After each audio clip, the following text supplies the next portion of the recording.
Peace, everybody. It's time for episode 4 of Elephant in the Room, part of Roll Tide Pods. Make sure you like and subscribe. Give us a thumbs up. Thank you for being here and share, man. We're trying to get the word out with Jake Coker. I'm Mick Gillispie. We're having a blast doing this. Already episode 4. Unfortunately, we've got a lot to talk about today, but the good news is that we know a lot after Alabama's 17-3 win down in Tampa. I wouldn't say we know a lot. I don't know if there's maybe a few more questions and answers, but I'm glad that, it's Monday. Coach Saban's told us who the starter is from here on out. We finally have some closure and we know which way we're going moving forward. So there is some positive news to this Monday, but not a whole lot of that comes from the game on Saturday. Our show is brought to you by MyBookie. And as a bettor, MyBookie delivers NFL, college football, and a brand new cash-out system, which gives you options to bet and win all season long. Hit 2 legs of a parlay and cash out early, make other bets. But check it out, MyBookie, and we're really glad to have them as our show sponsor. And don't forget, if you need some help with your picks, Lance's Lock. He killed it. The NFL has been really kind to Lance. And I think he won 5 out of 6 games on Sunday. So Lance's Lock and MyBookie, they bring you Elephant in the Room. All right, well, let's get into this, Jake. Let's just go ahead and start talking about the game on Saturday. First off, I thought that Alabama looked terrible at times. And they finished strong, but they look terrible. Now, the weather didn't help out a whole lot, but we realize now that that Tyler Buchner is not an option. Yeah, that to me was probably the most disappointing part of the game was just and look, I know Tyler's been there for probably 4 months. Mm-hmm. I've been a part of the transfer deal. I know what it's like to go in and walk in and try to be the starter right off the bat, and it's pretty tough to go in with just a camp under your belt, understand everything you need to understand, and you don't even know the players around you, to a certain extent. 4 months around a group of guys, it's hard to just walk in there and lead them and, pretend that, you've known them for a long time and y'all have a brotherhood on that team. It's very difficult to do. But, not only that, if you're going to come in and play, especially when your offensive coordinator is Tommy Rees, he brought you from Notre Dame. It's kind of like Deion and Shador. Yeah. That's a nerve-wracking spot to be. It's like a coach's son. So you better perform. You better be that guy. Otherwise, it's going to be tough to get those guys on the team to switch over and follow you right off the bat. Yeah, I saw the piece from Josh Pate, part of the Late Night Kick show. He comes on the next round. Actually, the next round guys introduced me to Josh in Nashville. I like him. He's a really good guy, and he does a great job on his show. And I sent you the clip. Somebody sent me, and he's basically inferring that watching the game and then talking to the people that he knows, that players could possibly have not played very hard when Buchner was in the game. I mean, he didn't name Buchner, but with a quarterback that they didn't think deserved to be in there, or maybe took plays off. I don't know if that's true or not, but if it is true, Alabama's got big trouble. To me, honestly, I don't think that's the case. I do think that not having a solidified quarterback at the position definitely gives momentum to that sentiment. Mm-hmm. I think guys, they want a guy that is established as a leader. They want to be on the same page. And I think, when you name that quarterback, everybody kind of comes behind him and becomes a more cohesive unit. You get that day-to-day kind of schedule and you get that comfort and practicing together and really understanding, what the end goal is and having a guy lead you through that. Like I said earlier, just Coach Saban naming Jalen the starter gives me a lot of comfort. Now we can just finally move forward, play football. Hey, this is our guy. Now let's go fight together and win. Yeah, and that's the best thing that came out of the game is that there's no question that he's the best option. 5 more sacks by the offensive line. I know Booker was out of the game. He'll be back next week. We saw him on the next round on Monday. The offensive line has question marks on it. And having a quarterback with wheels is going to make it a lot easier, just because if someone misses an assignment, they can run. Yeah, I mean, to me, Alabama, I don't care what era of offense you're in, you have to establish the run. We didn't do that well Saturday either. But at some point, we're going to have to establish that. I don't care if you run the ball every time and figure it out. Jalen's got to be involved in that. To me, you got to have a lot of quarterback runs. He's not – I say, hey, Jalen, we're not going out of bounds anymore. You're going to win this team, run a few people over, run it like a running back. Yeah. I mean – does that happen? I mean – do your coaches coach say, hey, man, go out there and show a little toughness because everyone else is going to respond to that? I mean, Coach Saban never told me that, but I know he wasn't unhappy when I did it. Really? And I know that Coach Smart, it meant a lot to him when the quarterback takes on that physicality and invites physicality rather than running out of bounds. I think it does give juice to the rest of the team. And hey, they understand this guy doesn't care about anything but winning. He doesn't care about any of these NIL deals, nothing off the field. This is all about Alabama football, winning for your teammates. I think it goes a long way as far as messaging in the locker room. Yeah, that's a great point. I mean, and that's kind of where we are right now. What do you have to lose? Yeah. I mean, you've been benched once. This is my thought. This is how I approached it. You've been benched once. You got nothing to lose. You're the starting quarterback at Alabama. Man, live it out while you got it. Yeah. Take on hits, invite it, and just go out there and sling it around. Don't throw 2 interceptions against Texas, but play smart, play physical. And that's how you're going to win over the team. Yeah. Well, I mean, and I feel like us seeing Ty Simpson a little bit better, more poise, better passer than Buckner. Buckner just, I mean, he just didn't. It wasn't his day. I mean, I just going to put it like that. Yeah, he did not look comfortable at all.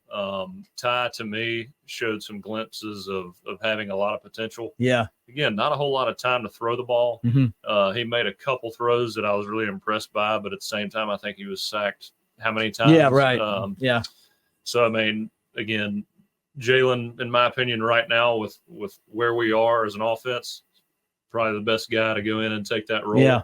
I think 5-6 years ago, maybe Ty, but then again, you hadn't seen enough of him. I wish he had played from start to finish of that last game. Yeah, he would have been the first guy out there, right? Yeah. This also tells me something about Tommy Rees. If he thought that Buckner was going to be able to come in here and have success, that makes me nervous. Yeah, this is one of those scenarios where I'm pulling for these guys, coaches, players, everybody. Yeah.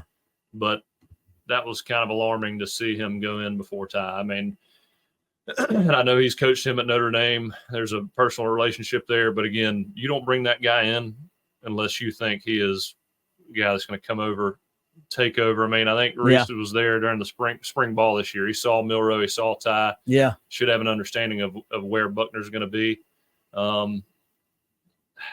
Maybe he just didn't play as well as he had a bad practice. first impression. It's like it was for him. It was like he farted on a first date. But maybe he's a lot better. Maybe he's a lot better than this, Jake. I mean, maybe he's a lot better. Like, it couldn't have gone worse, except he didn't throw any interceptions. Again, I'll give it to him. It is very tough to come in without a spring practice, straight into camp. But when you saw him out there on the field, you just knew, hey, man, this was not a quarterback. He was skipping those passes to the guys like 5 yards away.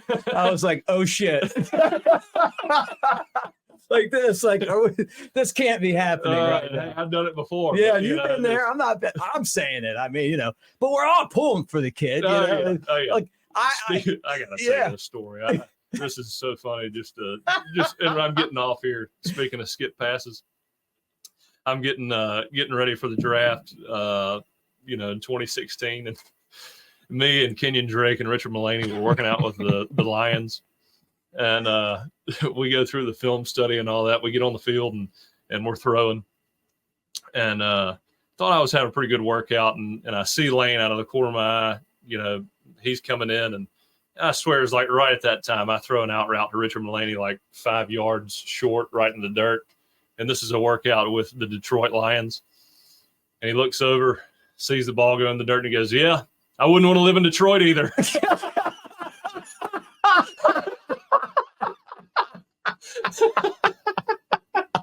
I guess that just broke the tension a little. He sounds like a pretty funny guy, Kiffin. A lot of talk about him this week because, well, first off, we're playing Ole Miss, right? Oh, yeah. So if there's two guys that want to whoop our ass, it's Kiffin and Pete Golding. I mean, oh, yeah. Kiffin was never maligned in Tuscaloosa. Everybody loved Kiffin until the end, and you know how that ended. And then, but Pete Golding, I mean, everything was his fault for as long as he was there, right? Still. It's still his fault. I mean, it's like, you watch Texas score a touchdown, and like, oh, man, that touchdown still looked better than the ones Golding gave up. Yeah. If there's two guys that would love to come back in town and beat Alabama, it's these two guys. And they couldn't come in at a better time to do it.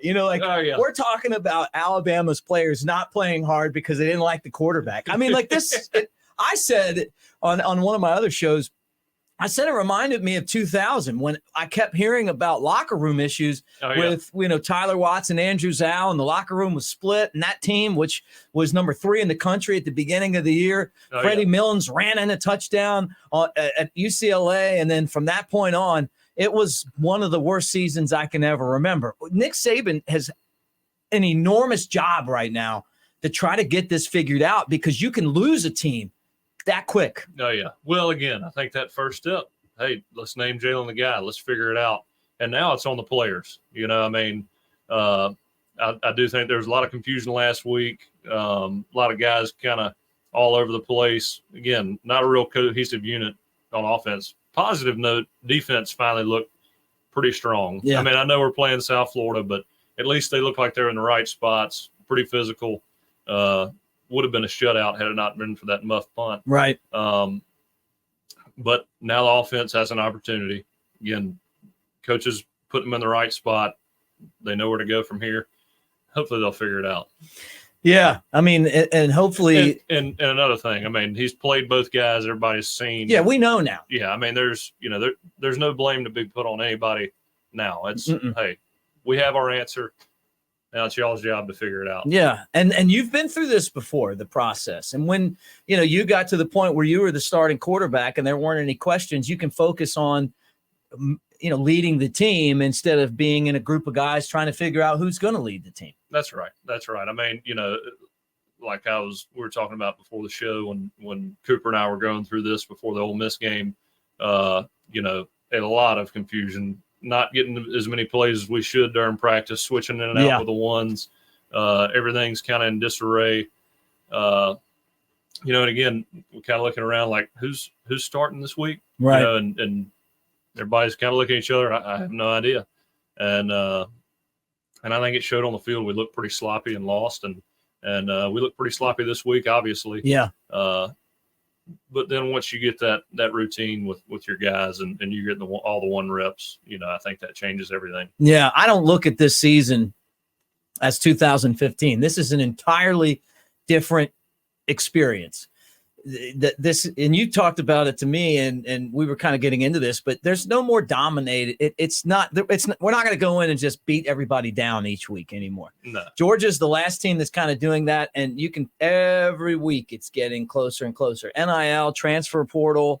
Oh yeah, it's just changed. The things. depth of these powers, the perennial powers, Alabama, Georgia, guys are leaving when they're not playing, and they're going to lower level schools, and you're getting pretty good on good matchups. Now again, the depth isn't there across the country, but those first stringers, second stringers, those guys are usually 5 stars from across the board. Yeah. Were you ever in a situation, I mean, I know not at Alabama, but were you ever in a situation with a team maybe you played or high school where you saw a team where the players, purposely didn't play their best because of the personnel decisions? I don't think so. I think it's just a lack of leadership and just kind of quitting. Not when you don't have a unified message from the top and you don't have somebody to follow, you kind of get in that place where, man, I got to do my job and look good on film and hopefully everything works out for me in the end. Mm-hmm. When you've got that unified group and everybody's playing for each other, it really doesn't matter who the coach is at that point. I mean, now play calling obviously matters, But as far as chemistry on the team, when guys are playing to win and they're playing for each other, you usually don't see that. Yeah, no doubt. It's a crazy accusation, and I honestly I hope it's wrong. Especially with Alabama being out of the top 10 for the first time in forever. Oh yeah, I mean that's crazy. Which usually, since Coach Saban's been there, once we're the underdog, of course we're not this week, but once we get out of the top 10 and we've had one loss, that's kind of when we turn it on. Again, this year seems to be a little bit different. We don't control the line of scrimmage like we used to. Hopefully history repeats itself. I got a feeling we're going to be on the edge of our seat a lot more this year than we have in the past, but I do think we'll turn it around.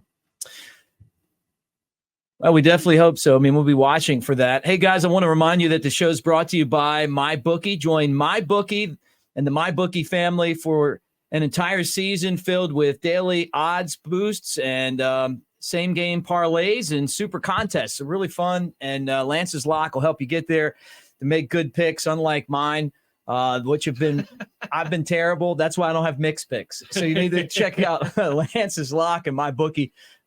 As you know, the season progresses, and there's a lot of winners out there that I haven't found yet.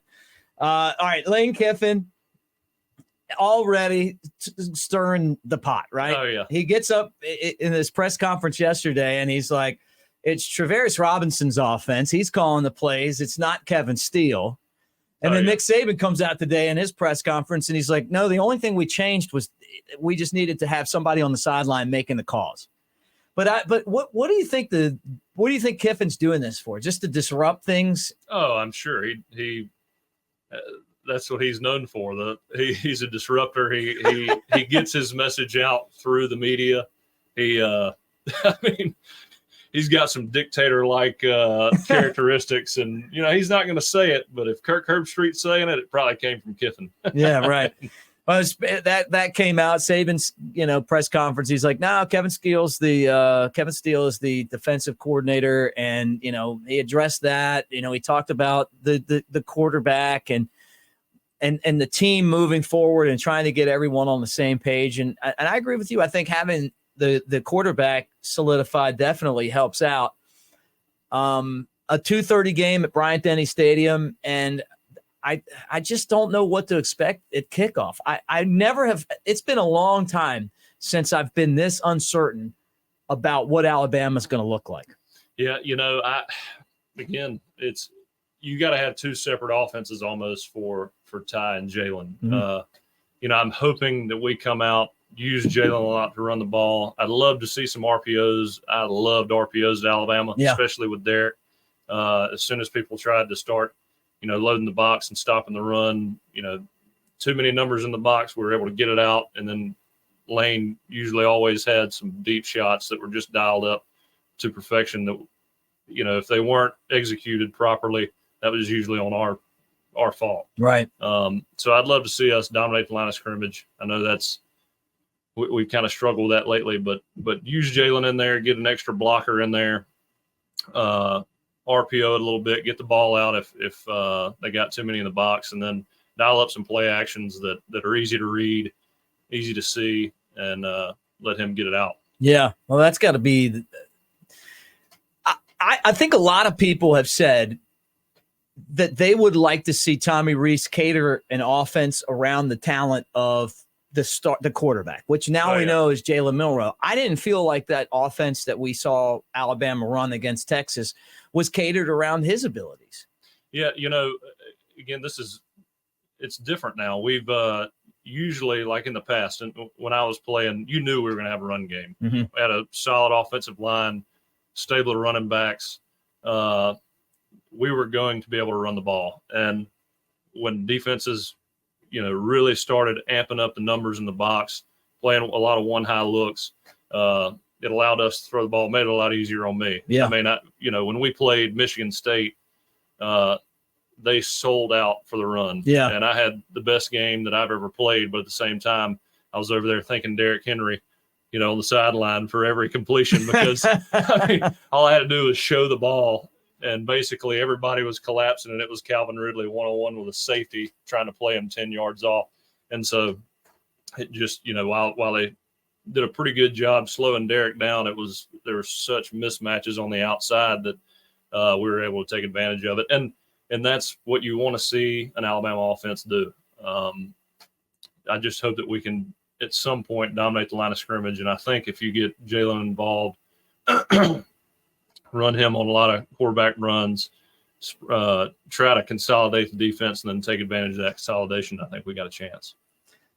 Well, it's going to be interesting. Still a 7-point favorite, Alabama. And again, Lance's lock for any of the picks that you guys need. And again, our show is brought to you by MyBookie, and that'll be in Tuscaloosa this Saturday. Looking at this game, Ole Miss has some really good playmakers. They're going to try to run the ball on Alabama. You mentioned how good the defense was. What do you worry about most if you're Alabama defensively trying to match up against the Lane Kiffin offense, which you played under? Yeah, it's it's trying to account for every angle in which he's going to throw at you, because he's got playmakers. All of them can make plays, and you got a quarterback that can sling it around a little bit. Jackson Dart, second year starting at Ole Miss. He's come a long way, and he looked really good last week. So you've got a capable quarterback.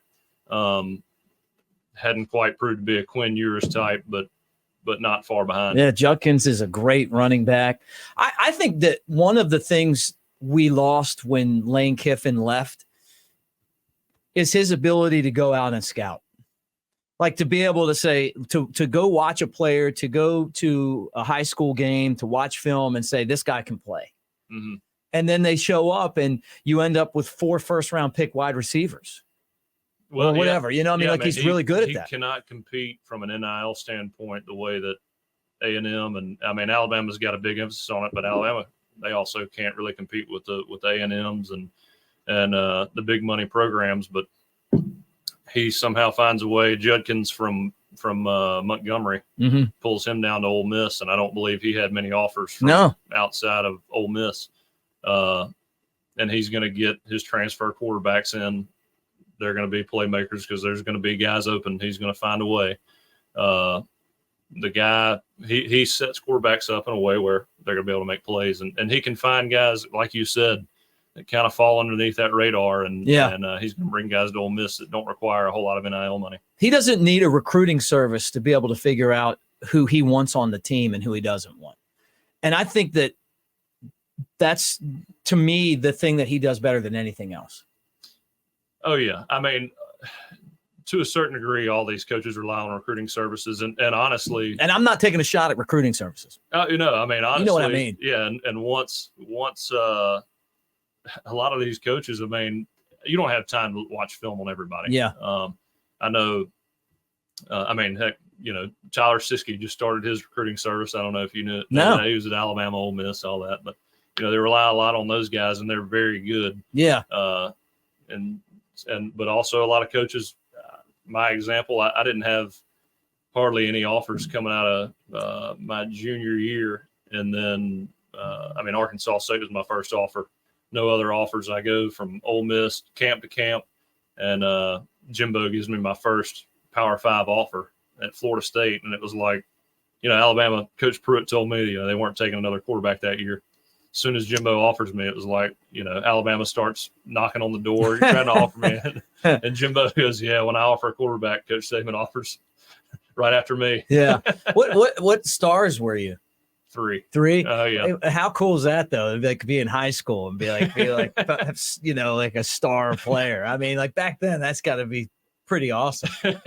Yeah, there's always a kind of a chip on your shoulder. Man, why am I not a 4 or 5 star? You wanted 2 more stars. Yeah, that's right. That's why I was cussing those guys. Yeah, that's funny.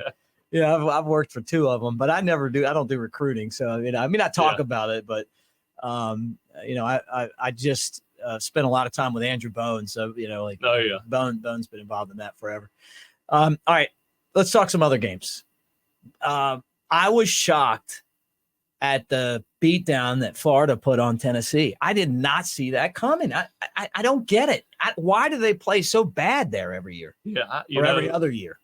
That the new quarterback they've got there, he's got a cannon. Looks like he's a little slow in processing. But, it's funny is, later on in the game when they start going 2 minute, he's a lot defense better. Can't do as much. There's a lot less to think about. You just got to snap the ball, see what you see, get the ball out. Looked a lot better. Yeah, Joe Milton. Yeah, I think Tennessee, they're going to be good later on down the road, probably right when they show up in Tuscaloosa. Yeah, for Alabama. Oh, yeah. And Florida, they got that big game under their belt at Utah, kind of got kicked around a little bit, had to save their season, this weekend against Tennessee, and they did. They proved a lot of people that they can actually play. Yeah, I was shocked by that. That transfer quarterback from Wisconsin at Florida looked pretty good. Graham, yeah, he's pretty good. I was surprised by that one, and then all the hype, Deion Sanders, Coach Prime, against Colorado State, and that turned out to be this kind of. There were a lot of cheap shots at the beginning. Did you watch a lot of cheap shots? Old football game, things you used to get away with, not so much now. No. But it was a great game. I love again. How many times do you wake up and you're like, man, I'm looking forward to watching Colorado and Colorado State. Yeah. And I stayed up to watch that one. That was, I tell you, Shedeur Sanders, that guy. At first, it's like I said, when Damian or Deion said, oh, he's my guy. That's it. There's no quarterback competition. I was like, oh, here we go. Yeah, right. And then game after game, he's just proving everybody that was the right call. Yeah. He's got a good touch on his deep ball. He's quick to read defenses. He's got wheels. Oh, yeah. And he's in the clutch. They played some clutch games. Like they're going to lose some games coming up. I mean, and they're missing Travis Hunter. Now that Travis Hunter got hurt, yeah. But what's crazy is how crappy Colorado, and not just the Buffs, but just in Colorado, terrible football. Right. And now all of a sudden, like the game of the week is Colorado State. Yeah. Like, but that lived up to the hype, Oh, yeah. I thought if Colorado State wins this, they're going to be talking some smack because Deion talks smack, and it's brought like a different level of kind of competition to that state with college football. I mean, it was kind of like Alabama Auburn for them. So good for them. I mean, if there's one thing I've learned, whenever the media is hyping you up, just prepare for that first loss or that first failure because they're going to tear your ass down. Oh, they love that. But that's what they build you up for. Oh, yeah. They need that ultimate story, and they're just waiting on it. Yeah. They look, when Alabama loses a football game, not that I don't even watch SportsCenter anymore, but when I used to watch ESPN, I couldn't watch anymore. You know what I mean? Like, cause they would make it out to be like, oh my God, yeah. And then it would kind of scare me though, if losing becomes not worthy of taking a goalpost down. Then you know that we're kind of past the point where. Oh, yeah. Well, I mean, you think every time we lose, they're rushing the field. That's what I mean. Playing is rushing the field, smoking cigars after the game. I know. That's you a cigar guy? I am after we beat Tennessee. That's about it. That's the same thing Chris Stewart told me. He's like, I smoke one once a year. I smoked a cigar in college, and I woke up the next day, and my mouth just tasted like shit. And I was like, "This isn't worth it." Like this. That's right. Well, yeah, it is a cigar game when you beat Alabama. At least it is right now. But if things don't get better fast, I look at the schedule, and I mean, I'm worried about it. And LSU looked really good this weekend. Yeah. Jaden Daniels, he made some throws in that game where, I mean, had they been performing that way against FSU, I think it's a different ball game. Yeah. Which it seems like all these SEC teams last couple of years, that first game of the year, I mean, you can really take nothing from it. And then by the end of the year, we just kind of, we as the SEC seems to take over and really perform well in those bowl games. It's getting to where you can't really take a whole lot from the first few games of the season anymore, especially with all the carousel of quarterbacks.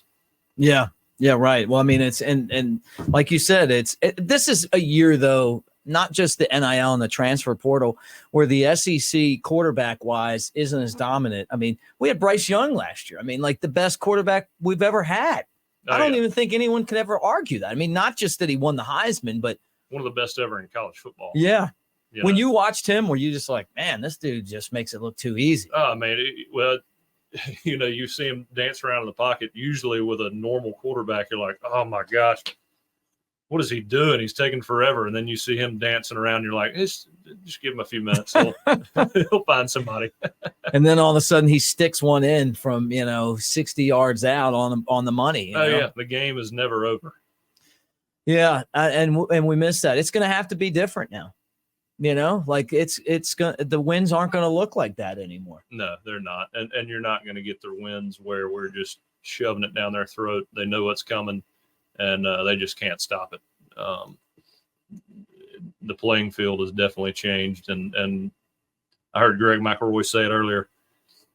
The dynasty is not over, but the dominance with which we perform is borderline now. Yeah.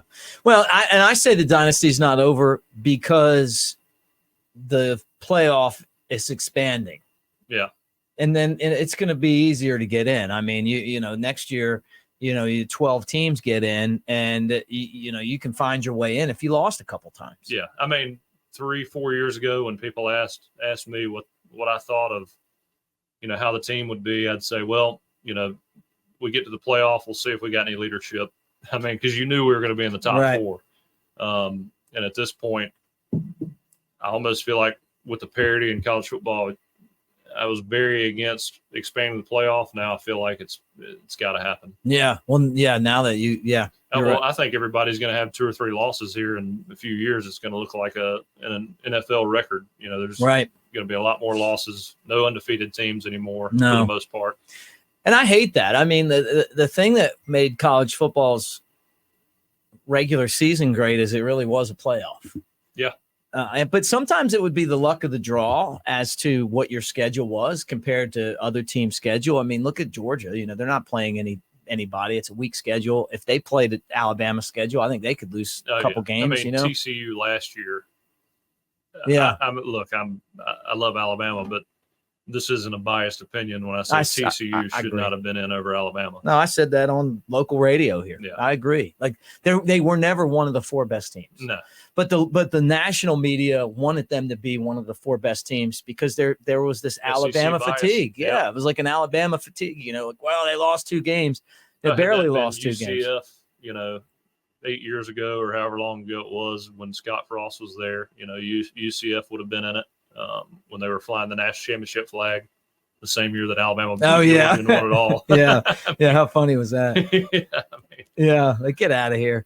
Like you're not playing anywhere as tough of a schedule, but those teams will have a chance now. I mean, like having that, there won't be a year where you don't know what they'll just take their butt whooping on TV and, we'll see like we did last year where it's TCU'd. Yeah, right. They'll get TCU'd and then they'll lose to Colorado the next year and we'll never see them again. Hey, guys, our show's brought to you by MyBookie. Aaron Rodgers' season is officially over, but yours has just begun at MyBookie. NFL college football, you got a brand new cash out system, gives you options to bet and win all season long. MyBookie. And then you can get all the help you need with our friend Lance Taylor at Lance's Lock. And he's coming off of a big-time weekend where he went 5 for 6, and that's pretty impressive there. I wish I could go 5 for 6. I know, me too. I'm like 0 for. Now, I've won a couple games betting college, but I've just been surprised. Tennessee, another loss for me. I thought they would cover 7. They didn't even win. I went over 3 week 1, and I was just going to let that marinate and just think about it for a little while. Took a break this weekend. May jump back in the game next weekend. We'll see. Yeah, right. Yeah, get out of it. Just take your wounds and move on, right? Yeah, that's right. Was there any other games this past weekend that you caught that were interesting to you? I mean, I had the Florida-Tennessee game circled. I thought Mississippi State would be a closer game. I thought Will Rogers would come out and have a good appearance, but man, Mississippi State, they could not get a thing going. I think they had 7 yards of offense in the first quarter. They stunk. Man, a fourth year starter, you'd expect a little bit more. Well, they tore down, like when Mike Leach died and they moved on, it was like they tore down the whole thing that he built, like that offense. And maybe they didn't feel like they could run it the same way that they could with him. But college football is a lot more boring without Mike Leach. Yeah. You know, like on and off the field. Yeah, I mean, I just love that guy. Like, like everything about him. Oh, you yeah. know, like well, he was a lawyer, and then just all of a sudden just jumped into college football. Yeah. Yeah, that was a surprise to me as well. And, you know, they named the game time for Alabama that week, which is next week, right? Or is it the week after next? Anyway, Bama's playing at 8:00 against Mississippi State. 8:00 at night. I'm like, man, that's late. That's a late night. Yeah, may not be catching that one. So you've got small kids, and if you don't have kids yet, the one thing that you'll figure out is that they like to get up very early. Yeah, that's right. And you got babies, sleeping in the 7:30 is late. My son thinks it's funny to like let the dog on me when I'm trying to sleep, like where he jumps up on the bed and like it's funny, or he'll run in and just start turning the TV on. Dad life, man. So, and I got to do like I come out and do a post-game show afterwards, so that makes it a really late. You got to do it at about 11 o'clock. Midnight. Really late. Yeah. But I used to do it on radio. Might as well do that one at the Floribama. Oh, I'm telling you, man, that'd be fine with me. When we did it on radio, it was Mike Johnson and me, and we would have to wait for the Crimson Tide Sports Network to end, and their show might go like 2 hours or something, and then we would come on. Mm-hmm. And the guy at the radio station's like, I don't care if it's 3 a.m. You guys are going to go on. And it was like, are you kidding me? No one ever called in. No, I mean, like you would do it at 4:30 in the morning. Yeah, right. Go to bed and then get back up. Yeah. Like you would be on there and like no one would call in. So now you're just filling. And he wanted me on there for 2 hours. Like, man, I hate doing post games. First, like a baseball game where two pitchers are throwing no hitters. Yeah, well, that would be fine. Those games go fast.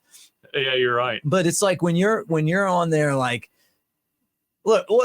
Let's just be honest, man. I like to have a cold beer watching football. Oh yeah. And there's only so many Saturdays that we can say are college football Saturdays, right? Oh yeah. And then you got to sit there all day and watch football. And then more football. And then if you're the 8:00 game, like you're really the last game out there. And then you stop drinking beer and you're ready to go to sleep. Yeah, right. Your body's like, again. You got to sit there like 3 a.m. You're on. Yeah. Like no one's calling. I don't know why we're doing this. Thank God I'm not doing that show anymore. Yeah.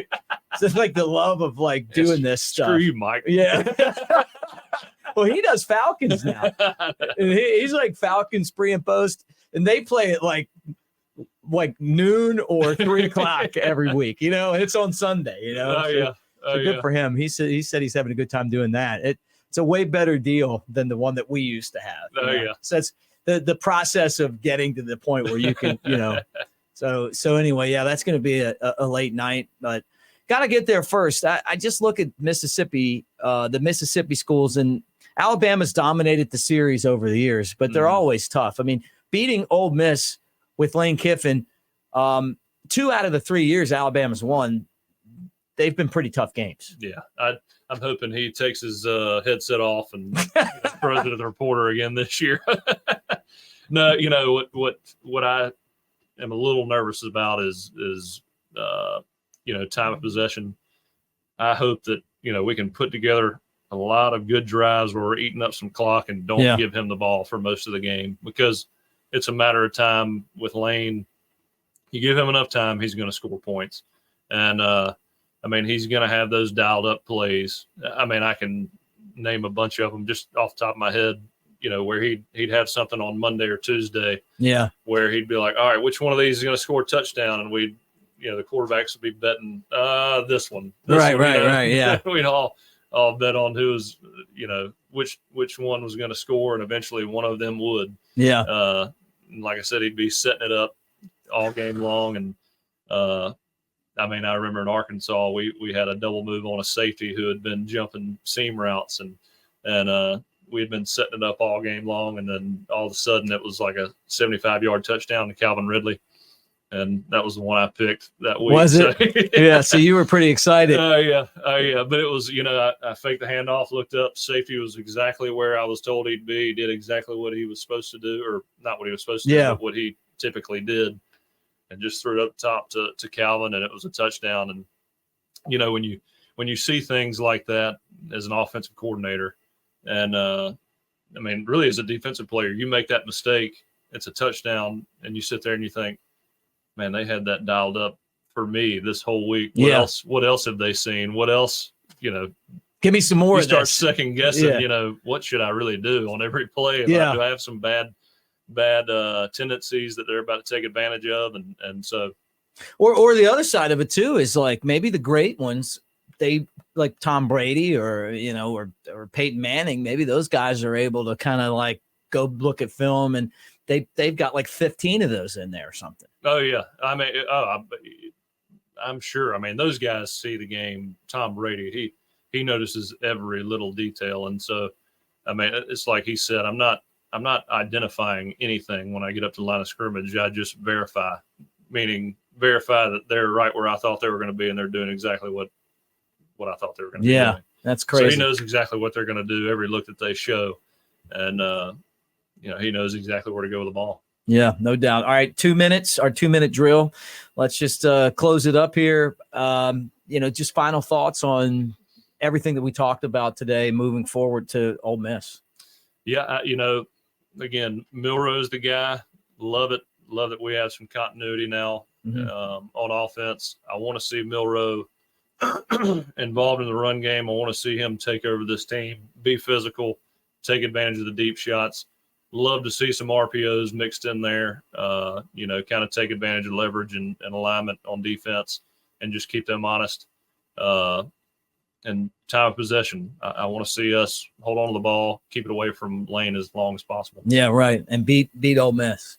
Because if Alabama loses this game, a spiral could happen. I feel like when I heard Nick Saban in his press conference, the reason why he's been so calm is because he may know that this is a very fragile team. Yeah. I mean, you know, and I allude to back when I was playing all the time,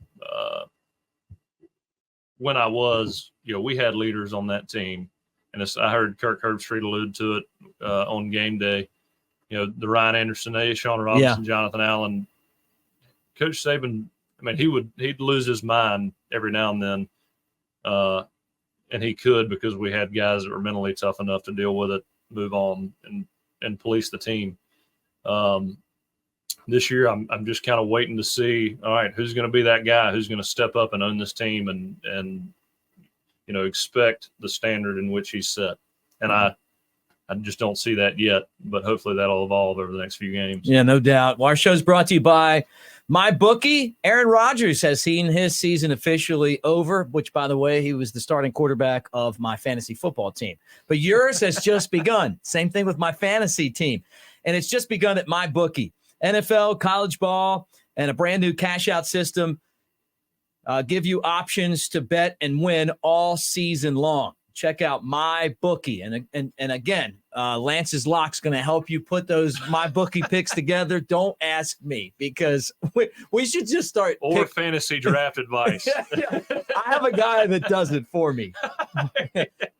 Terrence. You need to fire that guy. Well, I actually told him, I was like, let's take Aaron Rodgers. It's like, you sure, Mick? I'm like, yeah, it's going to be great. So, Hard Knocks, man. The shitty owner, and so is the GM. I'm terrible. So don't listen to me. Check out Lance's Locks. All right, guys, we'll be back later in the week to break down the game between Alabama and Ole Miss. For Jay Coker, I'm Mick Gillispie. And again, please like and subscribe. Share this show, man. Get the word out on the street that the two of us are getting together with you guys and talking Alabama football. Let's have some fun. Let's have some fun. Roll Tide, everybody.